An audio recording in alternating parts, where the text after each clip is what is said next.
assembly जि बिसायख'थि बिनि थाखाय UPPL हान्जानि थाखाय माबा मोनसे गोब्राब थासारि एबा जेंना बिदि जेबो गैया मानोना पार्टी हिसाबै जोंहा खामानिया कन्टिनिउ सोलिगासिनो दङ काउन्सिल इलेक्शनाव माबा मोनसे गोरोन्थि मोनसे जाबाय एबा थासारि मोनसे जाबाय बेबायदि जायनि थाखाय माखासे जिनिसा नांगौ बायदि जायाखै नाथाय रायजो राजाफोरनि जि मेन्डेट बेखौ जों एक्सेप्ट खालामदों आरो UPPL हान्जाया गोलाव समनि मोनसे मिशन आरो भिजन लानानै खामानि मावदों बेवहाय गोजोन गायसननाय माहारिनि सोरगिदिं जौगानाय लाइमोनफोरनि सोलोंथाइ बिथिङाव जौगानाय स्पर्ट्स बिथिङाव जौगानाय जोंनि थुनलाइ आरो हारिमु बिथिङाव जौगानाय गासैबो बाथ्राफोरखौ लानानै बर' गोरोबथानि गासैबो इमप्लिमेन्ट जानाय बेखौ लानानै जों खामानि मावबाय थादों दा नंखायनो UPPL हान्जा हिसाबै जोंहा जेबो साननांगौ गैया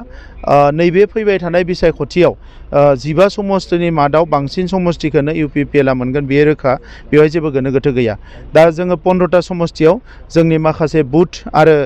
प्राइमारिफोरखौ लानानै जोङो माखासे मिटिं खालामबाय थादों आरो बेवहाय जिखिनि रिभिउआव जों मोनदों बेयो जोबोद मोजां रिपर्टआ आरो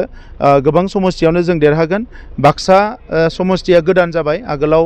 बरमा आरो बियो सापागुरिमोन दा बाक्सा हिसाबै जोंहा सानै MCLA देरहाखानानै दंखायो बे हिसाबै बाक्सा समस्तिखौ जों देरहाफिनखागोन आरो मानास समस्तिखौबो जोंहा देरहानायनि जोबोद स्कप दङ बिनि थाखाय जों खामानि मावगासिनो दङ एलायन्सनि थाखाय जों दाबो फिक्स खालामाखै बिनि थाखाय सम लाबाय थादों सावरायनाया सोलिगासिनो दङ गासैबो बिथिङाव जोंनि सावरायनाया सोलिगासिनो दङ हयथ' नैबे मासनि जोबनाय फारसे बेयो मोनसे फिनिशिंआव फैगोन